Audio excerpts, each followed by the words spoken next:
muchísimas gracias a todos y a todos por venir. Gracias a... No sé si se escucha bien así o... ¿Sí? Bien, somos poquitos. Bueno, y gracias a la librería Cálamo, a León por la presentación, a Paco y a Ana que no estén aquí. Y bueno, quería empezar poniéndole un adjetivo a esta Isla Desnuda, porque para mí es un libro tanto paradójico, porque por un lado es un libro que, quiero decirlo ya, me parece excelente, un libro incluso de los que refuerzan la vocación, ya lo dije en Barcelona, del que estoy plenamente orgulloso y contento de poder entregar a los lectores. Pero por otro lado, claro, es un libro extraño para mí, para un editor que normalmente suele trabajar con proyectos o con libros que están en marcha o en pleno proceso.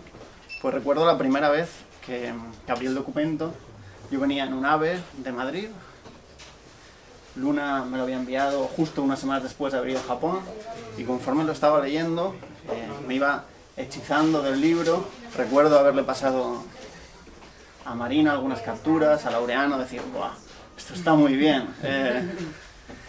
Y claro, cuando acabé, hablé contigo, acordamos que lo publicaríamos, y claro, dije, vale, este libro ya está para meterlo en imprenta, y este libro no necesita editor, ¿no? Pero bueno, aún así, había que justificar el sueldo de alguna manera, y en ese proceso de volver a leerlo con calma, en voz alta, bueno, o sea, casi que se formó una especie de club de lectura privada en torno al texto, ¿no?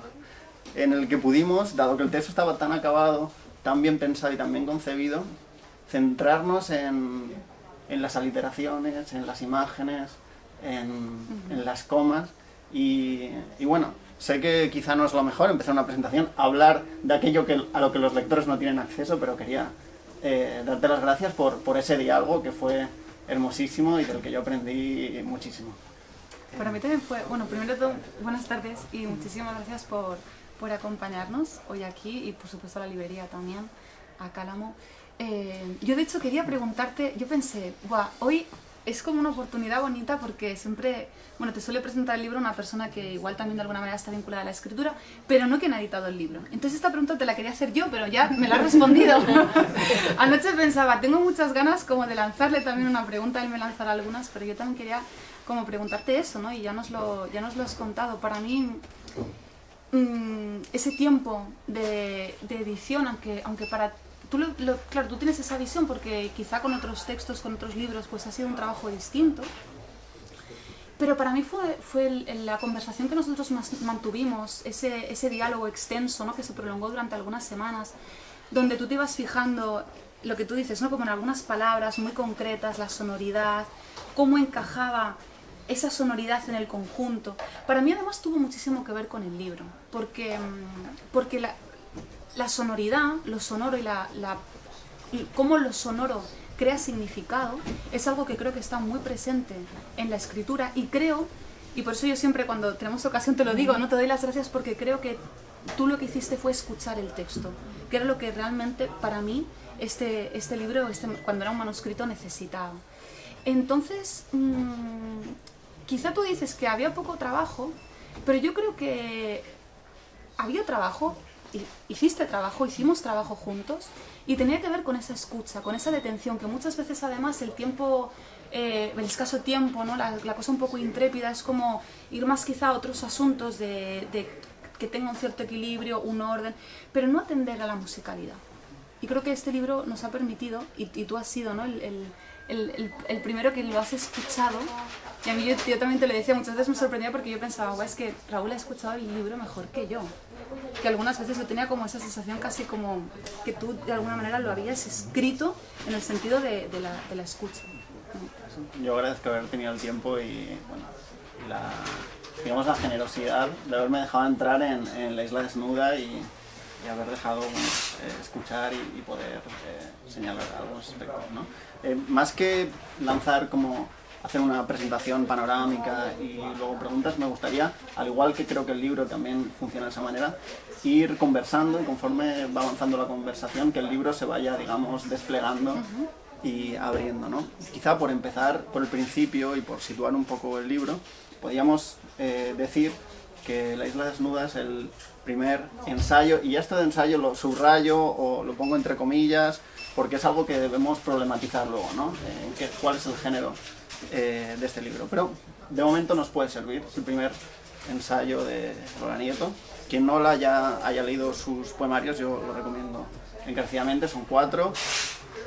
Alambres, Bozánica, Cuscumbia y Caracol, creo que en ese orden, además de una tesis doctoral sobre Chantal Mayar, a la que invocaremos en algún momento en esta conversación, ¿no? Oportunamente.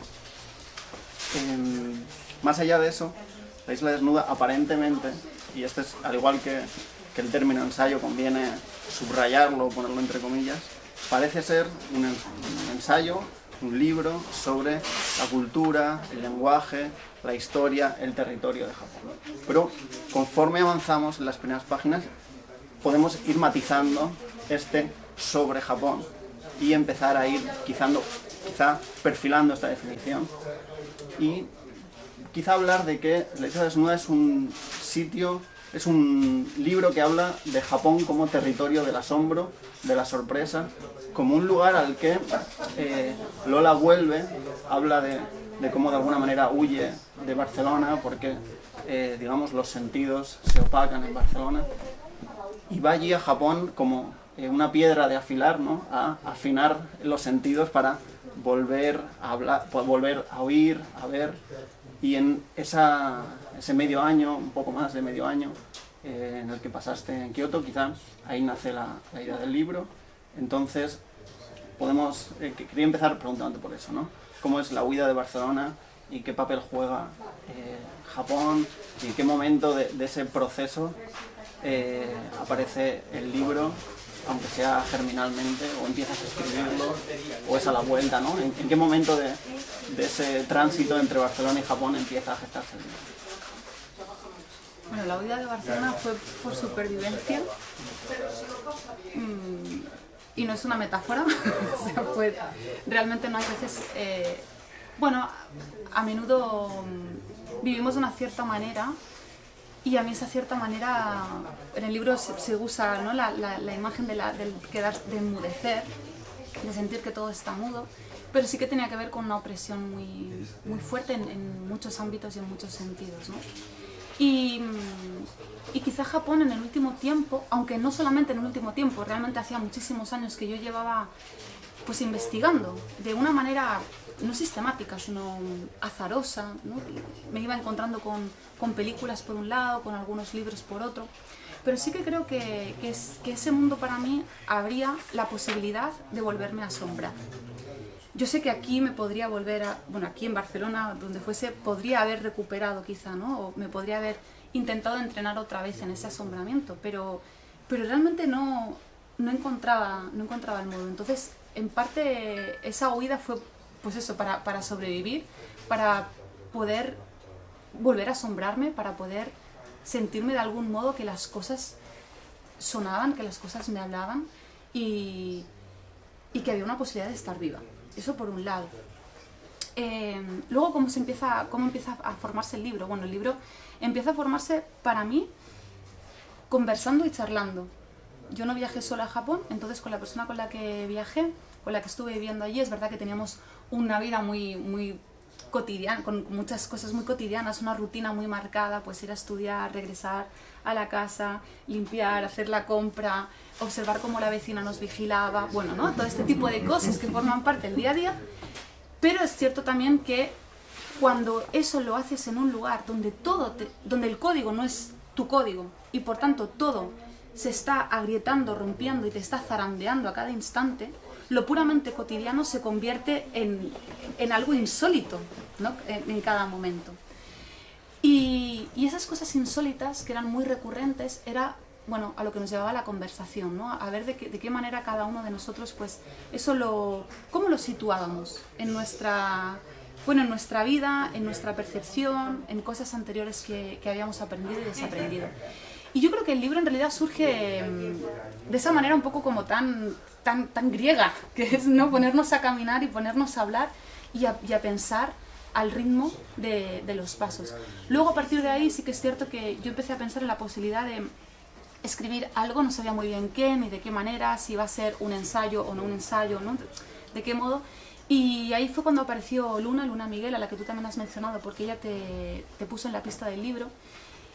Bueno, y ella me sugirió, o más que sugerirme, me ayudó muchísimo, ¿no? Porque me impulsó realmente a escribir cuando me dijo, no sé si estás pensando en escribir algo sobre tu experiencia en Japón, pero si lo haces me encantaría leerlo y me encantaría ayudar a que ese libro pues, pudiera ver la luz, ¿no? Si fuera publicado. Y claro, eso también fue un impulso muy fuerte, una motivación muy grande.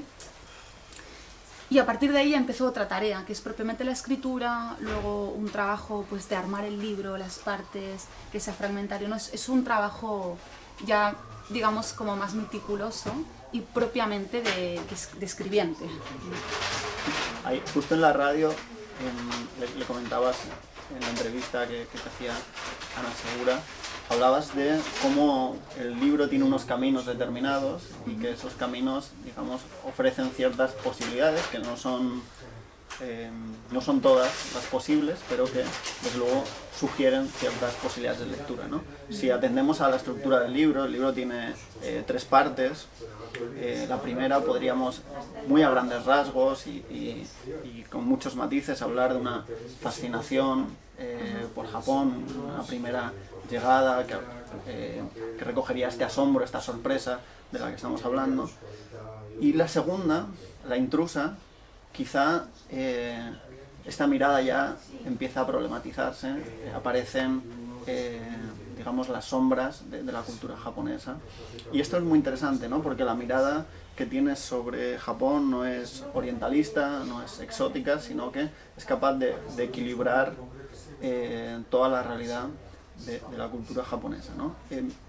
Me interesaba también en el proceso de escritura cómo se iban, o quizá también en la experiencia, no sé si fueron simultáneos, cómo las atrocidades que cometió Japón en el siglo XX o la manera que tiene de tratar a los transexuales o a la tribu Ainu, los primeros pobladores de la isla, se iba, digamos, tramando con la fascinación, con el amor por el país y al mismo tiempo con la escritura, ¿no? Y cómo finalmente se equilibró en el libro, porque creo que hay un equilibrio bastante acertado en mostrar también la fascinación por el Shinto, por toda la dimensión de la cultura japonesa y ser capaz de aprender de ella, al mismo tiempo que eres capaz de distanciarte o señalar aquello que desde luego con otra mirada habría sido escondido bajo la alfombra de lo exótico.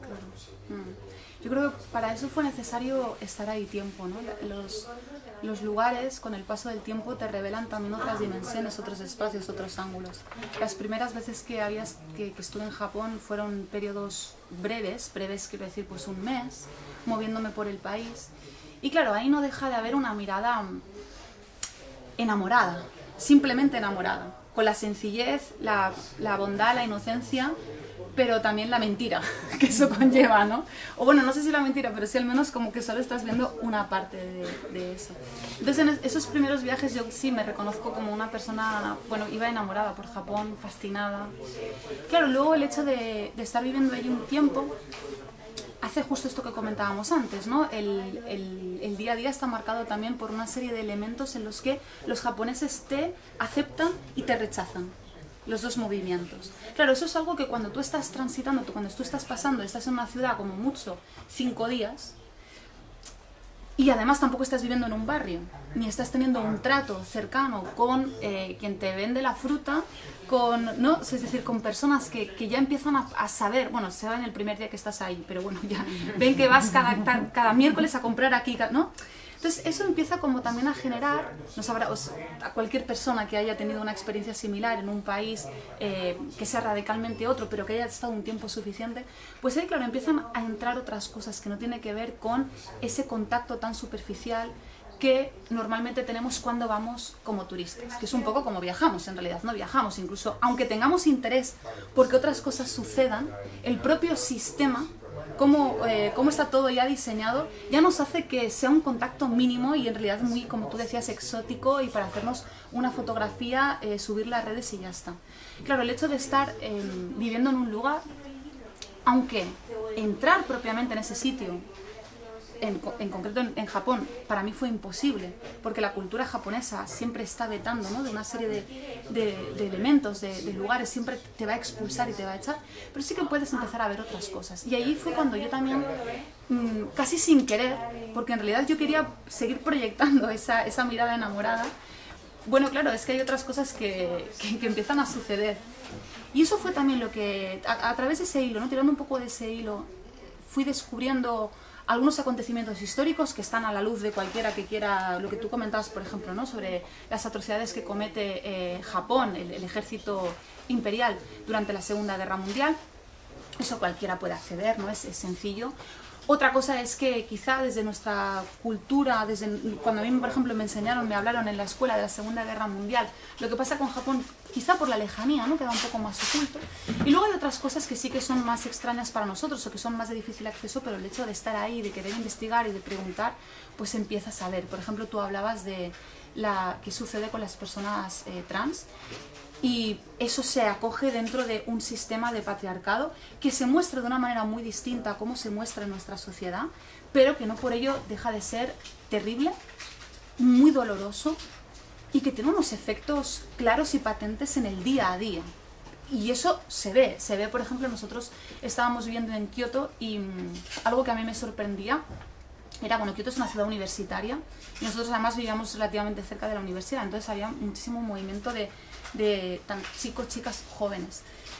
Pero luego, por otra parte, esas chicas que están estudiando en la universidad, luego tú ves las estadísticas, a los pocos años, igual sin ni siquiera acabar la universidad, se van a casar y lo que van a hacer es abandonar. Si es que han iniciado su carrera profesional, la van a abandonar. La gran mayoría, estoy hablando de un 70-80% de las mujeres, sigue manteniendo como esa, ¿no?, conserva ese tipo de estructura familiar. Dejan de trabajar, se casan, se dedican a ser amas de casa. Y en el caso de que, por ejemplo, en algún momento quieran volver al mercado laboral, eso es completamente imposible. Imagínate que se divorcian y tienen que volver a trabajar, ¿no? Y aunque no vuelvan, igualmente hay unas... Claro, esas mujeres están atrapadas, igual que los hombres, están atrapados en un sistema que también es muy doloroso. En el caso de las personas trans, pues es otro el sistema que directamente, para poder cambiar tu nombre, tienes que declararte enfermo mental. Claro, el gobierno japonés no puede decir que no admiten que las personas que sean trans. Eso pasa mucho en Japón, hay muchos detalles de ese tipo, ¿no? Si tú ves la ley te va a decir, no, efectivamente las personas trans admitimos que una persona sea homosexual. Pero claro, ¿qué dificultades legales y no legales, tácitas, tienen su día a día? Bueno, de todo eso yo me fui dando cuenta, pues estando allí y viendo ciertas anécdotas de la gente, cómo la gente se mueve entre sí, cómo la gente se relaciona entre sí, o algunas otras cosas que pueden ser desde ver una escultura, ¿no?, en la calle y decir, ¿y esto qué es? Y darte cuenta que es la mujer que inventó el teatro kabuki, pero sin embargo las mujeres no pueden ser actrices de teatro kabuki. Entonces, bueno, como que para mí lo que fue importante fue estar allí y abrir la mirada a esas otras cosas que me mostraron el horror que también alberga Japón. No es un país, yo creo que en ese sentido muy contrastado.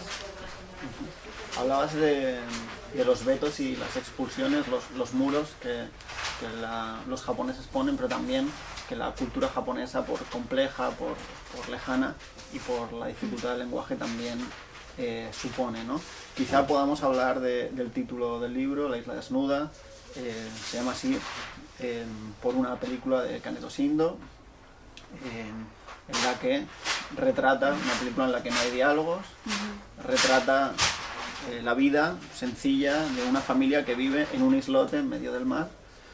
Y es una isla que en el libro cuentas cómo navegasteis cerca, cómo estuvisteis a punto de desembarcar en ella, sí, pero nunca ocurre, ¿no? Y esto sirve como una metáfora constante de lo que te ocurre a ti con la cultura japonesa. Yo en Instagram lo relacionaba también con la idea de belleza de Simone Weil.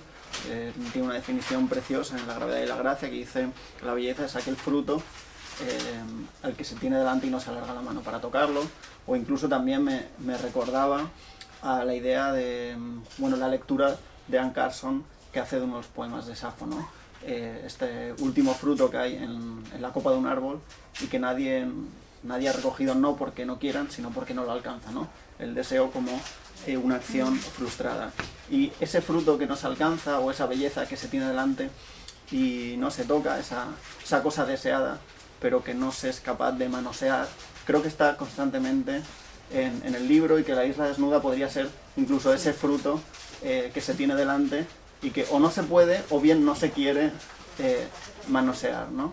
Y creo que la escritura del libro, en términos de géneros, errática, fluida, cambiante, obedece a esa manera oblicua de no ir al centro o a la esencia, quizá porque no hay esencia o porque la propia cultura repele todo este tipo de conceptos, ¿no? Entonces, quizá puedas hablarnos de cómo fue ir encontrando esa forma que no se adscribe a ningún género y que se aprovecha de tantos cuantos le eran provechosos a la escritura, ¿no? Bueno, en primer lugar, lo que comentabas del título, que efectivamente está tomado de la película de Kaneto Shindo, una película que es del año 60 y que se llama La Isla Desnuda. La Isla Desnuda es una pequeña isla que está en el mar interior del mar de Seto, en Japón. Es una isla minúscula, de hecho es un islote. Y bueno, a mí me interesaba... la película me interesa desde hace muchísimo tiempo, porque efectivamente es una película que no es muda, porque hay sonidos, se escucha el mar, se escuchan los pájaros, o sea, los sonidos del mundo están, pero lo que sucede es que los personajes, tú lo has descrito, ¿no? Esa familia humilde que vive cultivando la tierra, esos personajes nunca pronuncian una sola palabra. Siempre me había impresionado por cómo las palabras realmente en esa película, y suceden cosas relativamente incluso también complejas, ¿no? Porque es verdad que es la vida de esos campesinos allí, pero bueno, también hay una historia muy fuerte de duelo, hay una historia de pérdida, o sea, hay otros elementos y otras emociones también muy intensas que suceden allí, y nunca nadie llega a articular una palabra para dar cuenta de eso, sino que hay otros elementos, sobre todo la propia naturaleza, ¿no? Que está hablando, tamiza de alguna manera todo eso. Entonces a mí me interesaba, una vez que también empecé a escribir, pensé mucho en el silencio.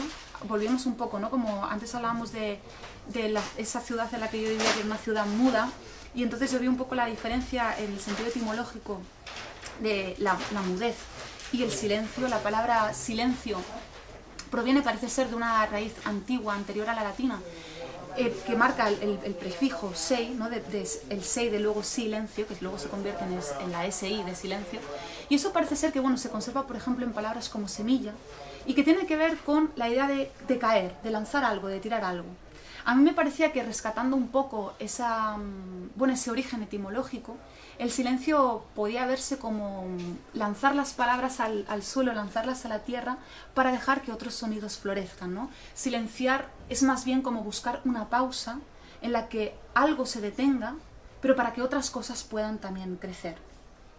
Y la idea del silencio en La Isla Desnuda, quiero decir, en la película, bueno, creo que también encajaba con todas estas ideas y con todas estas modulaciones de los sonidos y el silencio que hay en el libro. Eso por un lado. Luego por otro, que creo que también tiene mucho, bueno, que lo podemos también ver relacionado, porque esto que estoy comentando ahora también me lleva a otra manera, otra manifestación del silencio en la cultura japonesa, que es la idea de ma. En japonés eso se escribe con un kanji que en realidad tiene dos radicales. Uno es el radical de puerta y el otro el de sol o día.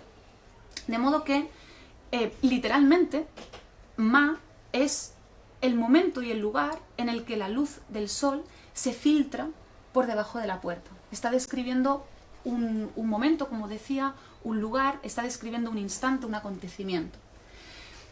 Esa idea normalmente se suele traducir, se suele hablar de el ma como un intervalo, como una pausa, en la que nada sucede, en la que hay un silencio.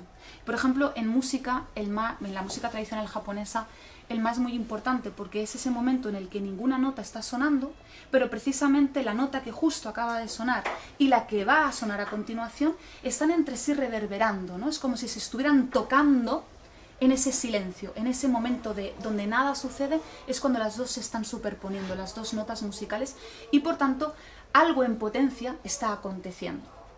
A mí eso también me parecía que para la escritura, lo que tú hablabas, ¿no? La organización de la escritura del libro, el hecho de que no tuviera un centro, el hecho de que fuera como transitando distintos géneros literarios, que todos esos fragmentos y esos géneros se fueran de alguna manera convocando. También me sugería un poco la idea del silencio que se contiene en el Ma, ¿no? Ver esos fragmentos como unos lugares en los que no hay un centro, en los que no hay una idea alrededor de la cual nada esté girando, pero que sin embargo todos ellos se vayan trenzando desde esas resonancias y esos silencios que van sugiriendo. Y sí, creo que un poco tiene que ver con, o sea, la forma del libro, que no haya un género por encima de otro, sino que más bien sea una trama, sea algo como entreverado. Para mí también responde a las ideas del sonido, del silencio y demás. Bueno, si alguien no ha podido ojear el libro, digamos que está organizado de manera por capítulos que ocupan unas pocas páginas, y cada uno de los capítulos tiene a su vez otros fragmentos. A veces son versos, a veces son casi aforismos, otras veces son fragmentos narrativos que ocupan varios párrafos, y casi todos ellos están separados por asteriscos, ¿no? Ese asterisco quizá sería un poco la representación texto-visual del Ma, que los va... Sí, efectivamente, ¿no? Como esa pausa para coger aire, para todavía degustar el sabor de lo que se ha leído y casi un poco ya vaticinar el sabor de lo que próximamente se va a leer. Sí, pero es una suspensión, ¿no? Ese asterisco es una suspensión. No es algo nuevo tampoco en este libro, porque yo creo que otros autores han usado el asterisco con este mismo significado, es decir, con una pequeña suspensión que permita un remanso, pero que también permita... Sería un poco como también el uso a veces del guión entre dos palabras, ¿no? Que es como algo que une y separa a la vez. Entonces yo creo que va un poco por ahí. Y pienso, por ejemplo, en lo del guión, por ejemplo, en Pascal Quignard, ¿no? Que él también en todos los libros que están publicados en la serie esta del Último Reino, pues también aparece eso. Pienso también en Chantal Maillard, tú hablabas antes. No en todos los diarios, pero sí, por ejemplo, a partir, si no me equivoco, de La mujer de pie, ya va usando, ¿no? Como un tipo de estructura realmente muy similar. Yo he aprendido, obviamente, ¿no? de ellos dos. Para mí han sido importantes también en cómo articular la escritura. Esos dos referentes, esas dos escrituras han sido importantísimas. Por un lado está el movimiento hacia la isla sin llegar a tocarla, ¿no? Hacia la cultura japonesa, hacia el idioma, pero el libro también tiene un movimiento de vuelta hacia el castellano, ¿no? O sea, la extrañeza que genera el aprendizaje de un lenguaje nuevo y la realidad que consigo trae aparejada este nuevo lenguaje, o la manera de representar el mundo o de dibujarlo, al espejar ese conocimiento en el idioma propio, genera una extrañeza sorprendente, ¿no? Y tú en el libro regresas a la historia de las palabras, buscas el origen de las palabras que tenemos normalizadas a través de la etimología. No sé si quizás es un buen momento para leer algún fragmento en los que haces estos podemos, sí, claro. Regresiones etimológicas. Sí, ¿se te ocurre alguno? Yo tenía... a ver. Mira, me acaba de parecer, pero no sé si igual es un poco... Un par señalados. Tengo aquí el del verbo rumiar. Ah, vale. A mí me había parecido el de aprender, pero igual es un poco largo ese. Leo mejor el que... Vale, está en la 29.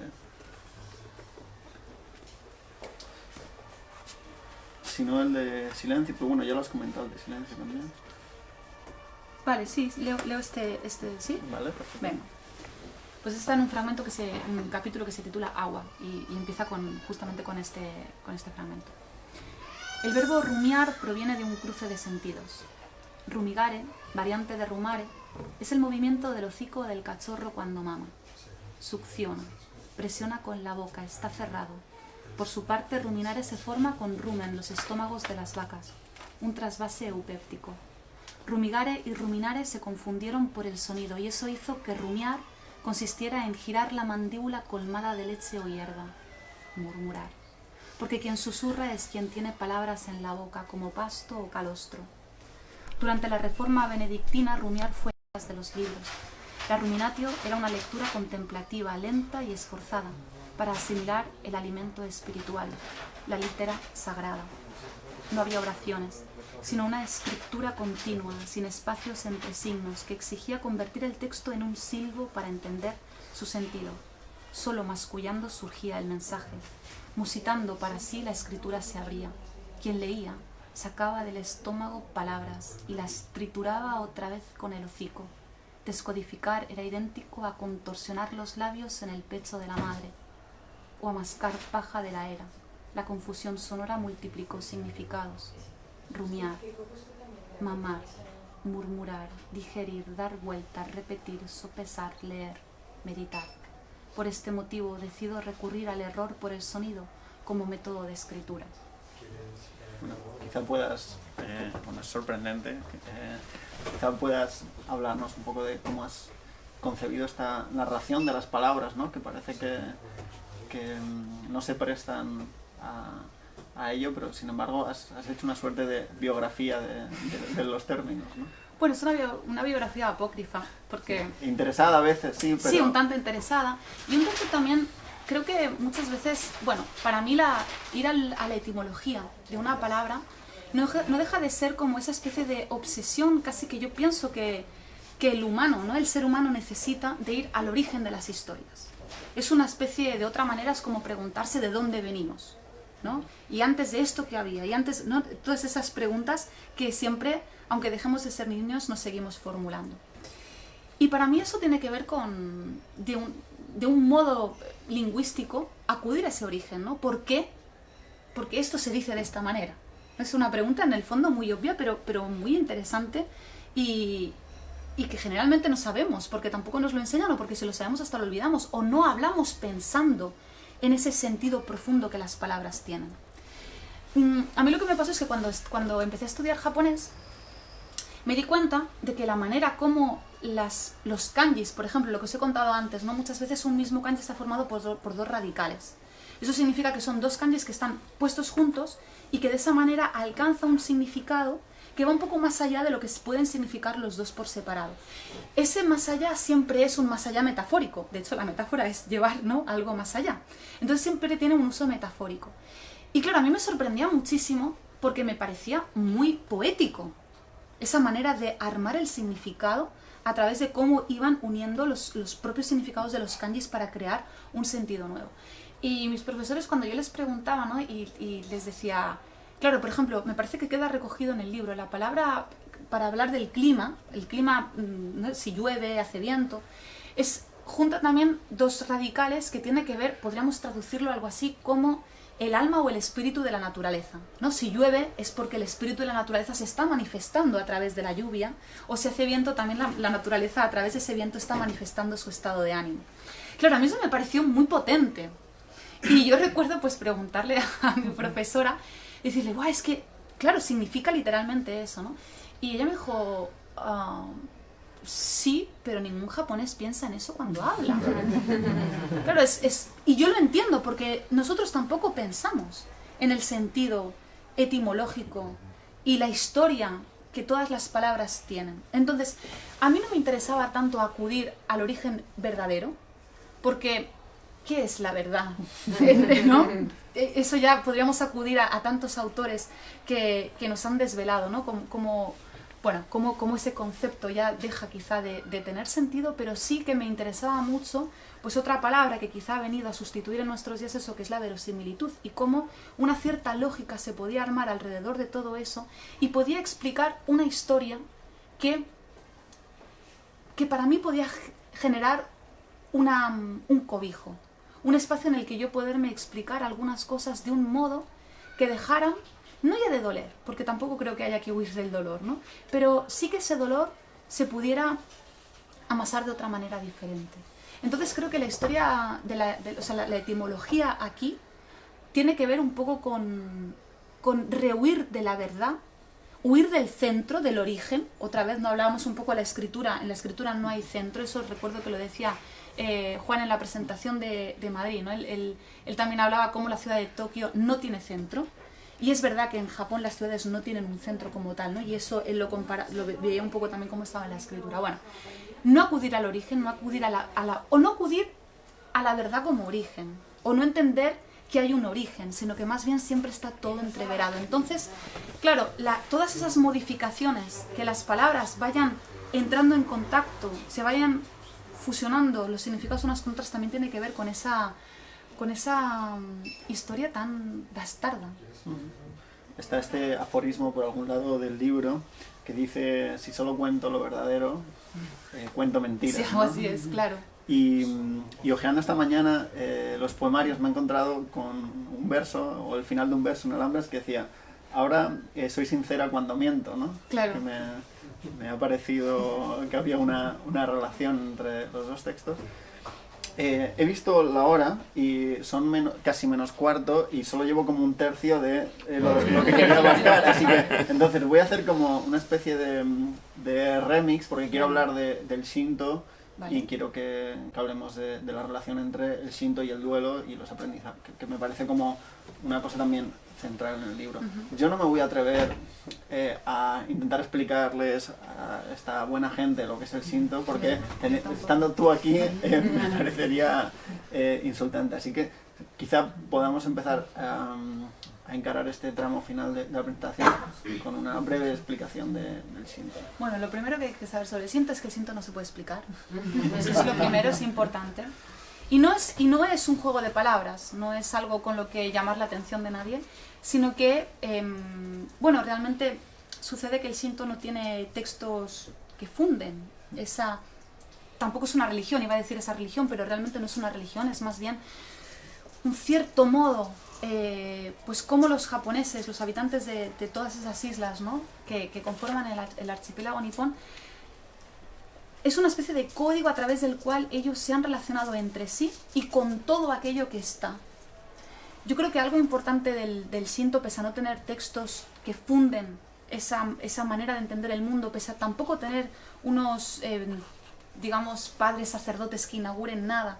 De hecho, también es interesante porque muchas veces cuando se le pregunta a según que un sacerdote, luego a otro, una sacerdotisa, qué es el Shinto, pues te van a dar también sentidos y significados distintos. Entonces, el Shinto, para empezar, es algo que no se puede apresar con una definición, y creo que eso es algo que el Shinto también reivindica, como dejar un cierto espacio a la imposibilidad de apresar con palabras la experiencia que el Shinto propone.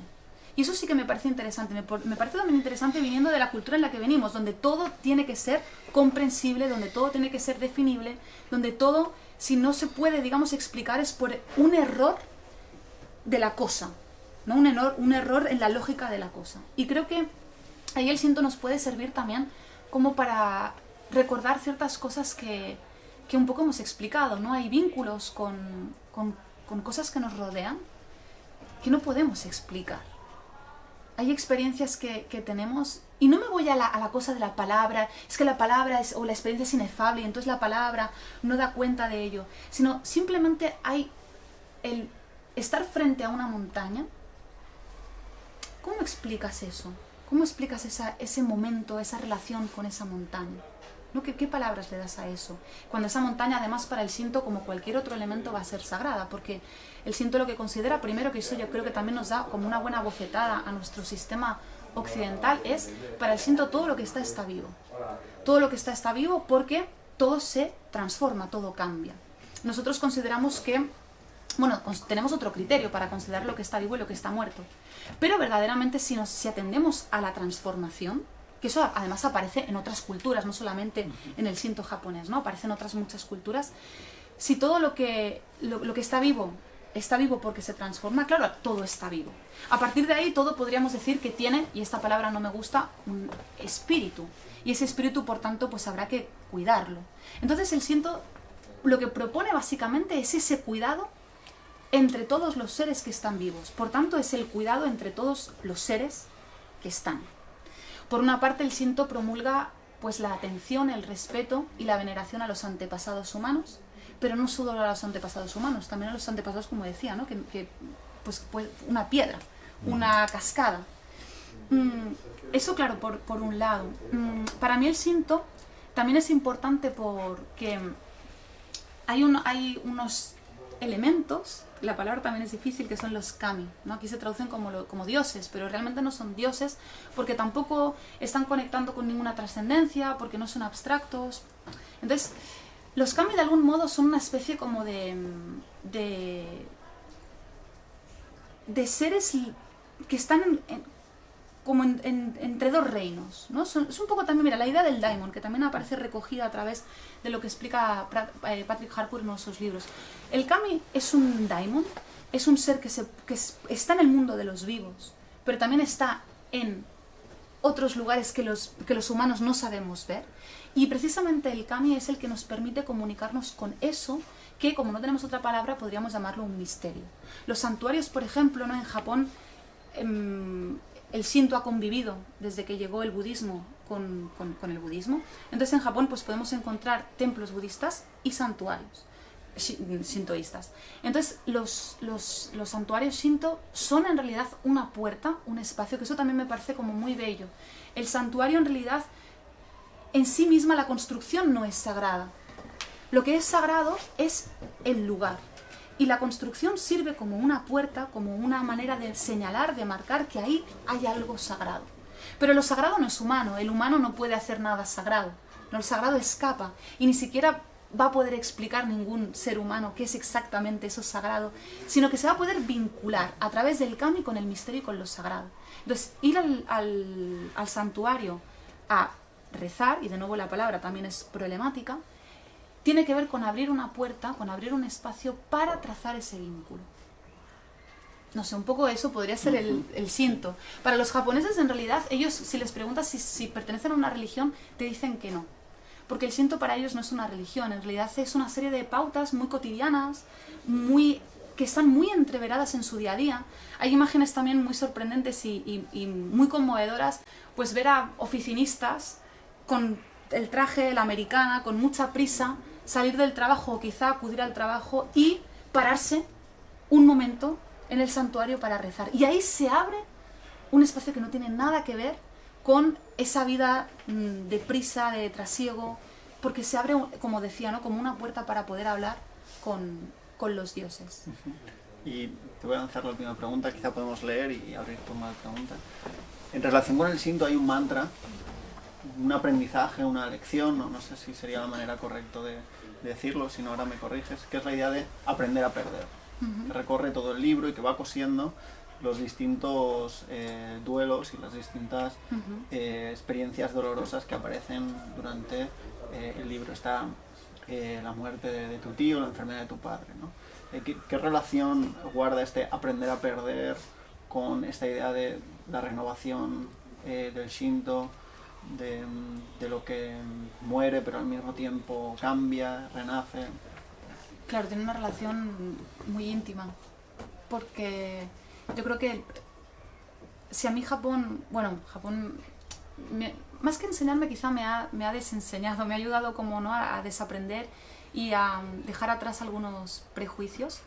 Y quizá uno, no sé si el más importante, pero uno importante sin duda sí que tiene que ver con eso. Claro, en el momento en el que yo me dejé impregnar por el Shinto, cuando cada día iba al santuario que estaba al lado de mi casa a rezar o a hacer un poco yo como mi ritual, ¿no? Lo que fuera aquello. De lo que me di cuenta es que, de hecho eso también fue interesante, porque en un sentido anecdótico y biográfico, yo recuerdo que cuando iba a los santuarios al principio, en mi vínculo torpe con esos dioses, yo siempre pedía algo. En Japón además hay un montón de lugares para pedir cosas, o sea, es en la tierra de pedir cosas, no puedes, si tocas esto y entonces un rayo no sé qué, ya se te va a cumplir. Bueno, es como, se da mucho como ese gesto pequeño de poder desear. Y bueno, yo me di cuenta que cuando en los primeros viajes que hacía a Japón, pues los santuarios para mí eran un espacio realmente para desear.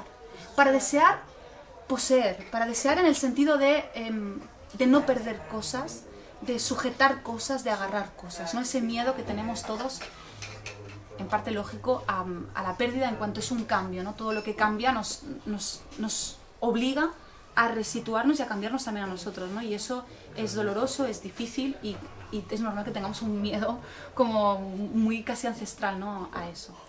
Pero claro, el siento, enfrentándome yo un poco a eso, viendo eso, yendo a muchísimos santuarios, un poco registrando también la historia de cada santuario, del kami que vive en ese santuario, cuál ha sido, de lo que me di cuenta es de que no estaba entendiendo nada de lo que eso me proponía. Porque si yo acudía ahí a pedir que algo no se fuese, no estaba entendiendo lo que el siento me estaba poniendo delante de mí. Lo que me estaba poniendo el siento delante de mí es que lo que está vivo, como decía antes, siempre va a estar modificándose, siempre se va a estar mudando, siempre va a estar cambiando. Y uno de los cambios de lo vivo es lo que nosotros llamamos muerte. Es un cambio de estado. Es un cambio de estado porque en el fondo si pensamos, ¿no? Bueno, lo que muere es como cuando también comemos, ¿no? Lo que muere nos alimenta. Entonces, en un sentido cíclico muy claro, todo lo que está muriendo es por tanto algo que pasa a impregnar un cuerpo vivo y que pasa a unirse a esa vida y ahí sigue el ciclo. Para mí el siento fue un poco eso, fue darme cuenta de que perder tenía que ver, o sea, sí, perder implicaba en realidad la mejor manera de cuidar lo vivo. Dejarme perder cosas, aceptar perder cosas, desde una cierta calma, desde un cierto equilibrio, estar ahí, ¿no? Como habitar ese cauce de la pérdida, era la manera más lógica de cuidar la vida. Y en ese sentido, por eso creo que hay un vínculo, ¿no? Con lo que tú decías, con la pérdida. A veces se habla, ¿no? Como cortar es cuidar, cortar en el sentido como de acabar con algo, de dejar algo, de soltar algo. Eso es cuidar algo. Muchas veces cuidar algo es desprenderse de ello o dejar que eso se desprenda de nosotros, pese al dolor que eso puede comportar. Entonces, para mí, claro, la pérdida también en el caso que tú comentabas, ¿no? Especialmente con la enfermedad de mi padre, tuvo muchísimo que ver con eso. Fue una manera también diferente de encarar eso, de entender que mi padre, como cualquier persona, en algún momento pues morirá, ha de morir. ¿Cómo estoy yo ahí? Creo que es importante. Y lo que yo no podía desear era que viviera. Y eso no lo deseé. No deseé que viviera porque era antinatural, no formaba parte de la vida desear que viviese. Una parte de mí deseaba que viviese, entiéndeme, ¿no? Pero había otra parte que decía, bueno, lo único que tengo que aprender es a poder acompañar este tiempo de la mejor manera. La compañía, la ternura en la compañía, pero no retener. Entonces, para mí, a mí el siento sí que eso me lo ha mostrado, y me lo ha mostrado además no desde la teoría, ¿no? Porque las palabras, de hecho yo digo estas palabras y me suenan un poco hasta huecas y vanas, ¿no? Porque pueden parecer una especie, hasta según cómo, de autoayuda, no tenemos que desprendernos, pero el siento no enseña eso de esa manera, lo enseña desde la experiencia cotidiana, pequeña, minúscula, detenida en cosas muy ínfimas, pero así es como va permeando y como al menos a mí me tocó. Creo que podríamos acabar leyendo la particular definición que haces de la ternura. Ah, venga. ¿La tienes ubicada? Si no, yo creo que la tenía por aquí. Creo que está en la 83. Y con esto sí. Podemos... Vale. Pues ya, vamos allá. Ternura, palabra denostada por remilgada y empalagosa, proviene de una raíz antigua que atesora el sentido de tender, estirar, alargar, perder la rectitud. Algo tierno es dúctil y por ello su estrategia de resistencia no se acomoda a la dureza, sino a la maleabilidad. Algo tierno se derrama. La ternura entonces se desborda, se desboca, sale de la lengua, pierde el sentido, el orden recto del lenguaje, se sacude el código, lo aprendido con tesón y aspereza, se hace elástica, flexible, fibra, hilo, hilaza, tejido, sin trama, tul, tela, letra sorda, un engendro, un instante de gozo que nadie ve. La ternura es monstruosa, la ternura es un cuerpo desfigurado, la ternura es carne reventada, peste, excrementos, orina, vómito, sudor, baba. La ternura es tocar un cuerpo, y su mucosa interior, su líquido, su revés fluido, su rastro, restos hacia la muerte. La ternura es una intrusa, entrar en un cuerpo que se descompone, derramado hacia otro reino, un cuerpo que no habla, murmullos de intestinos, glotis, esternón. La ternura es tocar la aberrante y vulnerable y frágil y rota y pútrida consistencia de un cuerpo y sentir asco y sentir descomunal amor.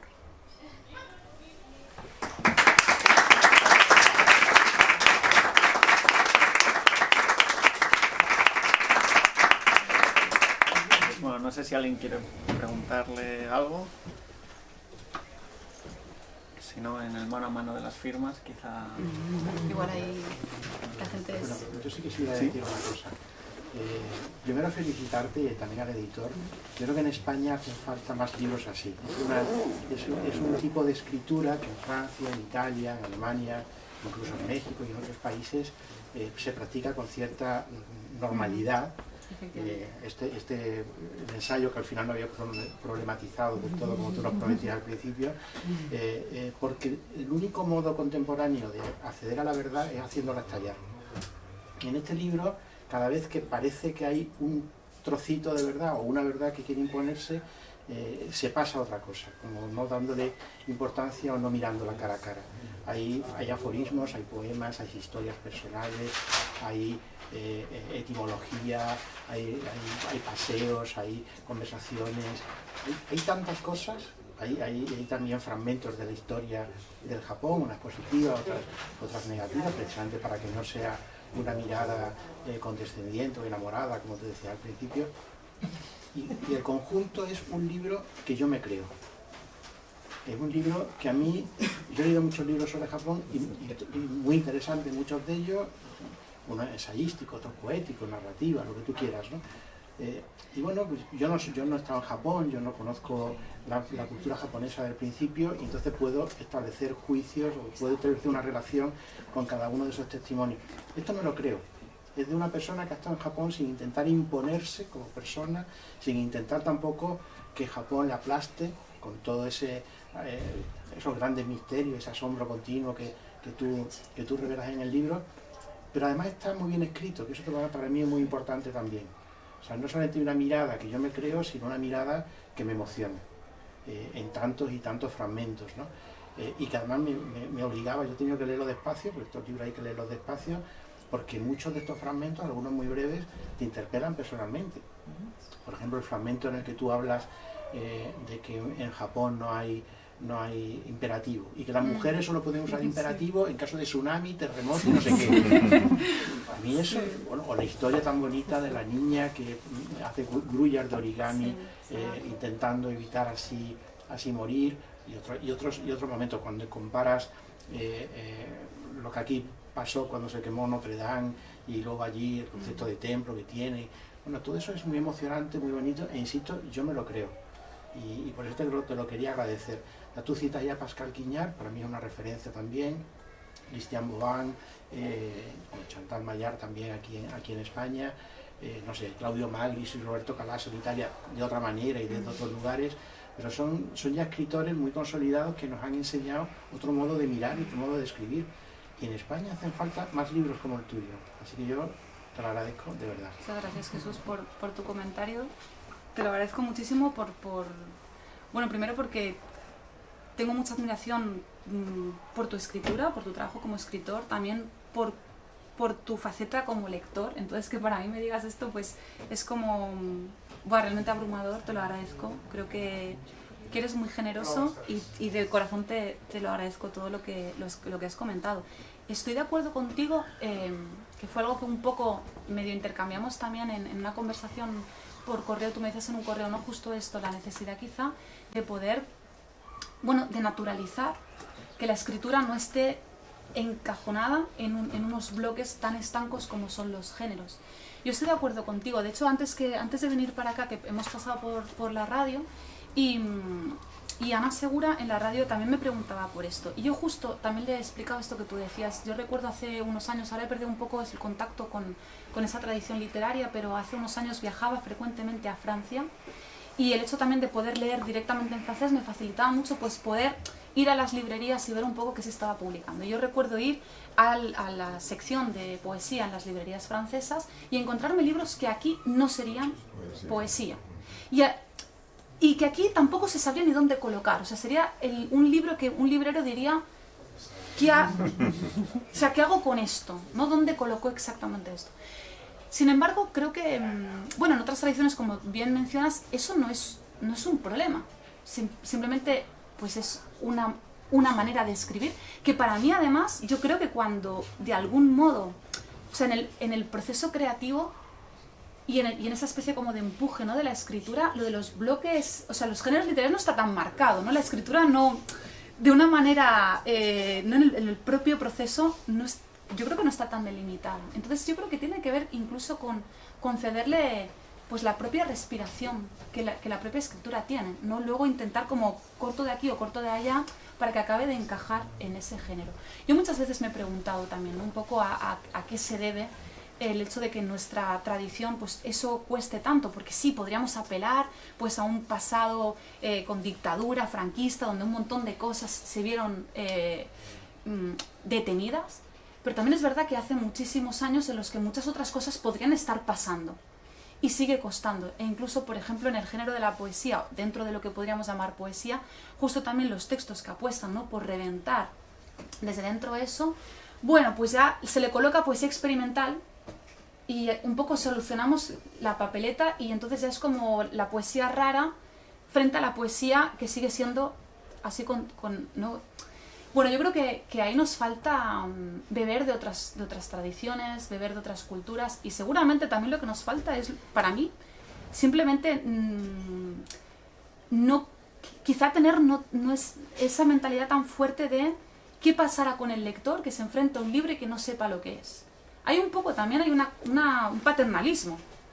O qué pasará con la librería que no sabrá dónde colocar, o qué pasará con el crítico que entonces no reseñará el libro porque no sabrá qué género exactamente es eso.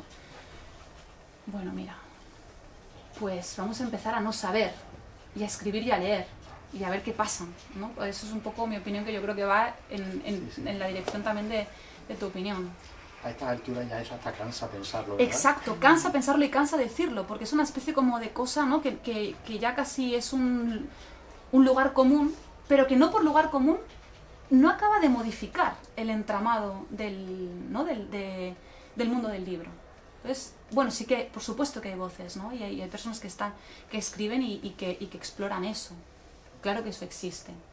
Pero bueno, no deja de ser a modo de anécdota, claro, donde, por ejemplo, han colocado La Isla Desnuda las diversas librerías, pues también es una cosa muy curiosa. Entonces cada librería ha tomado como sus propias decisiones. Bueno, a mí eso, claro, ahí está bien, ¿no? Es como, bueno, a ver qué haces tú con esto. Y el librero hace un ejercicio de crítica literaria. Claro, pero está bien eso que eso suceda. Creo que, bueno, a mí me parece interesante. No sé. Y luego también habría que plantearse, claro, ¿por qué las librerías también las tenemos diseñadas por géneros, ¿no? ¿Por qué cuando hacemos crítica literaria también, pues en esta revista se reseñan novelas? O sea, todo eso, claro, también está marcando una estructura que, aunque hay brechas por las que se va rompiendo, pero no acabamos de hacerlo estallar, como tú decías, no del todo. Bueno, lo otro que quería decir, pues, vosotros no llegasteis a La Isla Desnuda, no conseguisteis tocarla, pero yo espero, porque lo habéis dicho de tal manera que parece que estáis invitando a que la gente se acerque al libro pero no lo compre. No, hay que comprarlo. No, esta Isla Desnuda sí que hay que sobarla bien, abrirla, leerla, esta sí. Bueno, pues muchísimas gracias. Muchísimas gracias.